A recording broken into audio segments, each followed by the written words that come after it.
विद्यार्थियों, आज हम संप्रदान कार्य के विषय में अध्ययन करेंगे और विद्यालय द्वारा संचालित ऑनलाइन कक्षा में आप सभी का स्वागत है।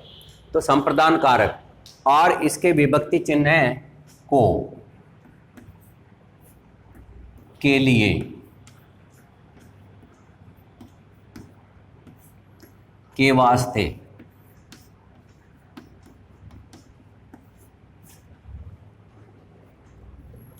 के हेतु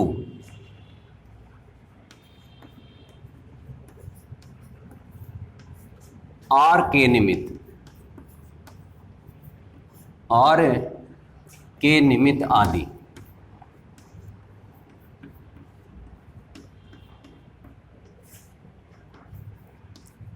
आदि इन्हें विभक्ति चिन्ह या कारक चिन्ह भी कहते हैं। अब संप्रदान कारक की परिभाषा। कारक की परिभाषा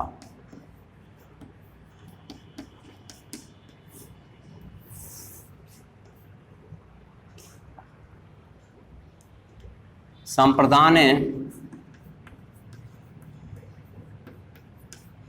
शब्द सम प्लस प्रदान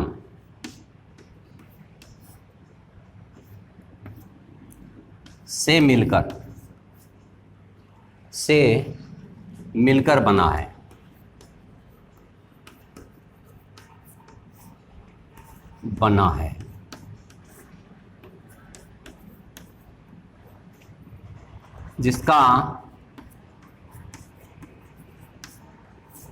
इसका अर्थ है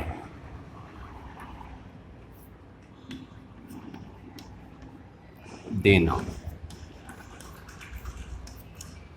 अब प्रिय विद्यार्थियों, संप्रदान कारक की परिभाषा। तो ऊपर जो पहले हमने बताया ये संप्रदान का अर्थ है, ये तो संप्रदान का अर्थ है।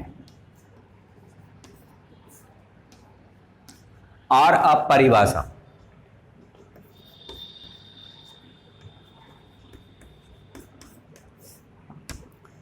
परिभाषा देखिए, वाक्य में कर्ता जिसे देता है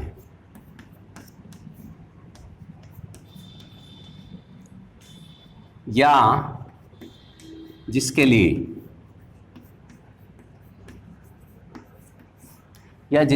लिए कार्य करता है,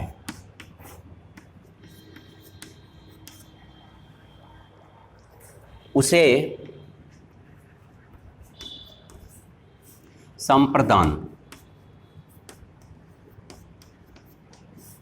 कारक कहते हैं।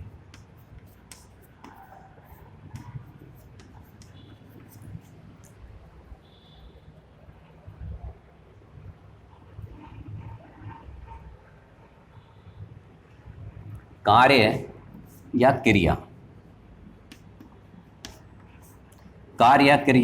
करता है। अब ध्यान दीजिए संप्रदान कारक की परिभाषा। तो ये तो पहले तो हमने अर्थ बताया। संप्रदान शब्द सम प्लस प्रदान से मिलकर बना है, जिसका अर्थ है देना। और संप्रदान कारक की परिभाषा, वाक्य में कर्ता जिसे देता है या जिसके लिए कार्य अथवा क्रिया करता है, उसे हम संप्रदान कारक कहते हैं। अब इसके बाद हम इसके उदाहरण लेंगे। उदाहरण नंबर 1।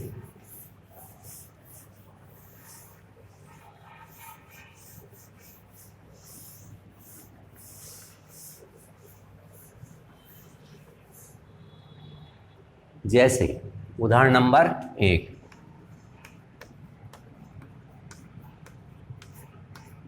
नंबर 1, सैनिकों ने देश के लिए बलिदान किया। सैनिकों ने देश के लिए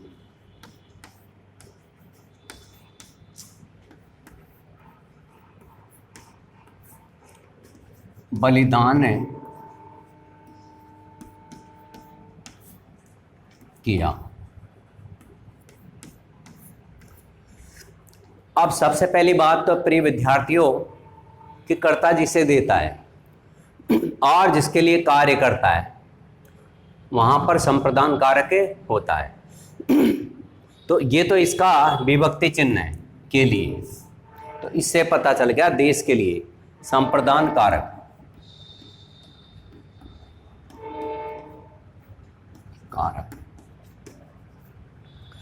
और सैनिकों यह कर्ता ने किसके लिए कार्य किया है? देश के लिए। देश के लिए क्या दे रहा? अपना बलिदान। तो देश के लिए ये हो गया संप्रदान कारक। अब नंबर 2, राजा ने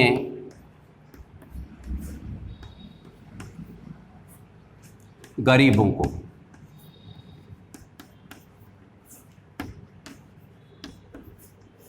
कंबल दिए।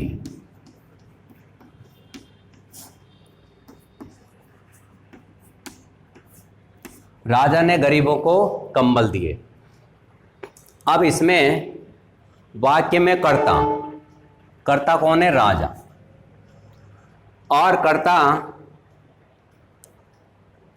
जिसे देता है या जिसके लिए कार्य करता है वहां पर संप्रदान तत्पुरुष कारक होता है। राजा ने किसे देने का कार्य किया? गरीबों को। तो ये तो हो गया कर्ता। और इसने देने का काम किसे किया है? गरीबों को। ये हो गया संप्रदान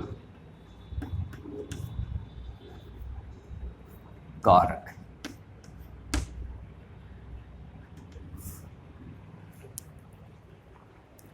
अब ध्यान दीजिए उदाहरण नंबर 1, सैनिकों ने देश के लिए बलिदान किया और इसमें करता है सैनिक और ये अपना बलिदान किसके लिए दे रहे हैं? देश के लिए। देश हो गया संप्रदान कारक। और नंबर 2, राजा ने गरीबों को कंबल दिए। तो इसमें वाक्य में करता है राजा और किसके लिए, किसको दे रहा है कंबल? गरीबों को। तो गरीबों को हो गया संप्रदान कारक। अब नंबर 3, चिड़िया बच्चों के लिए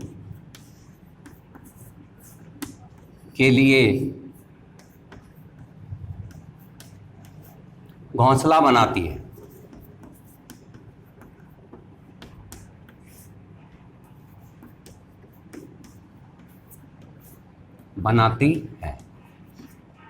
आप विभक्ति चिन्ह से पहचान सकते हैं के लिए दिया हुआ है तो बच्चों के लिए ये हो गया संप्रदान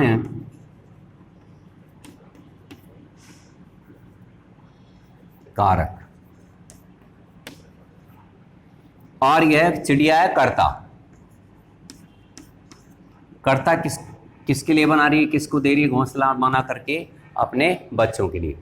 अब हम अगला उदाहरण लेंगे, उदाहरण नंबर 4, लोगों ने बाढ़ पीड़ितों को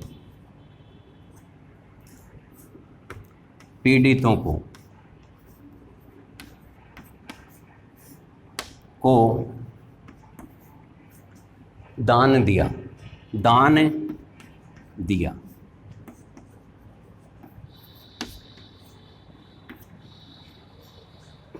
अब विभक्ति चिन्ह है को, तो ये पहचान से पता चल गया संप्रदान कारक कौन सा है? पीड़ितों को।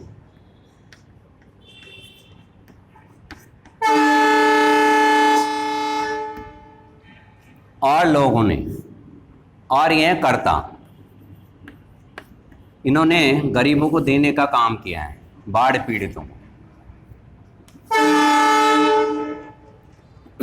अब प्रिय विद्यार्थियों, हम उदाहरण नंबर इसका 5 लेंगे।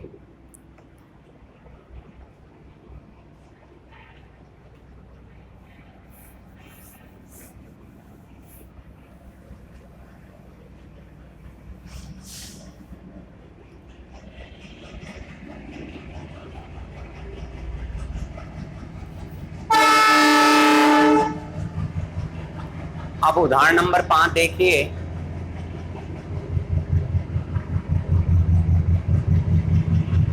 पुलिस से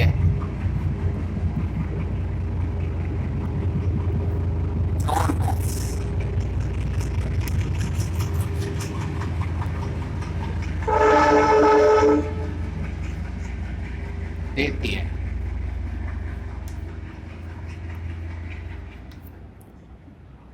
अब प्रिय विद्यार्थियों, पुलिस चोर को दंड देती है। तो पहले तो हम विभक्ति चिन्ह से पता लगा लेते हैं। चोर को संप्रदान कारक, और पुलिस है कर्ता। दंड देने का काम है पुलिस कर रही है। किसे दे रही है? चोरों को। अब इसके बाद कारक नंबर 5, अपादान कारक नंबर 5, अपादान कारक।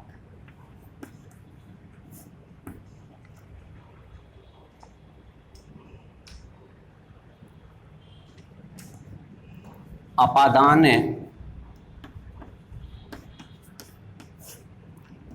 का अर्थ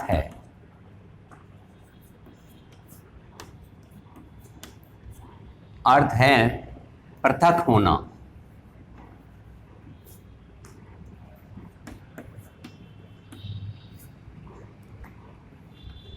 पृथक होना व अलग होना।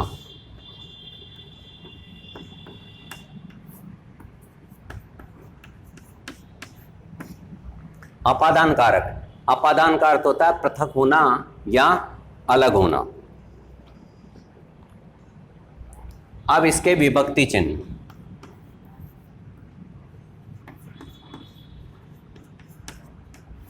चिन्ह,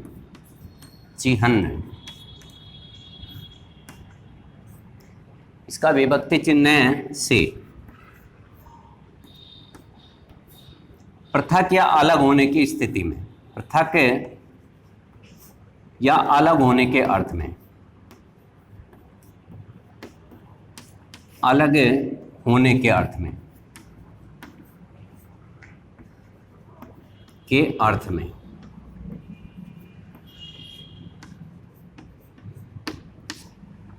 जैसे प्रिय विद्यार्थियों, आकाश से वायुयान पृथ्वी पर गिरता है। तो पहले वायुयान आकाश में उड़ रहा था, लेकिन अब पृथ्वी पर गिर गया, यानी आकाश से अलग हो गया। उसी प्रकार मेरे हाथ से गेंद गिर गई।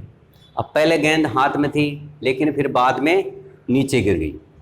और उसी प्रकार तीसरा उदाहरण ले सकते हैं, बिल से सांप बाहर निकल गया।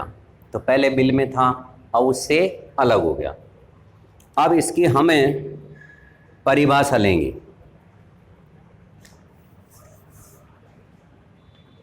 परिभाषा,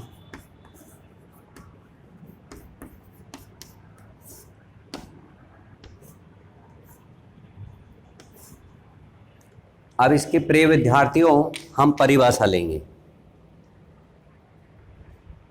संज्ञा व सर्वनाम।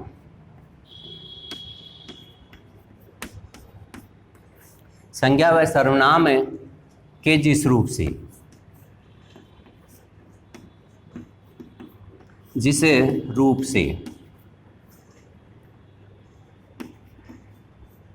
किसी वस्तु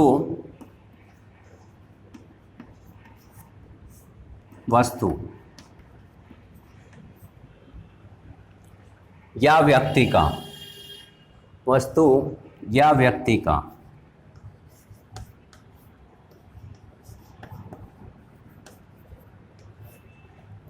व्यक्ति का किसी दूसरी वस्तु या व्यक्ति से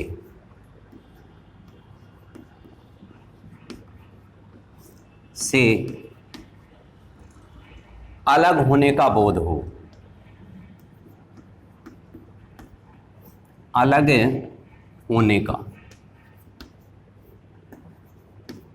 बोध यानी होता है जानकारी, बोध हो,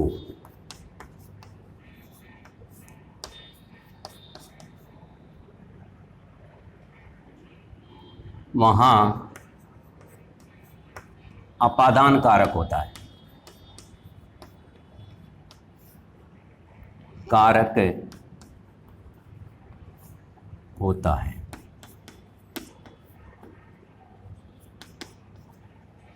अब प्रिय विद्यार्थियों, इसकी परिभाषा ध्यान दीजिए।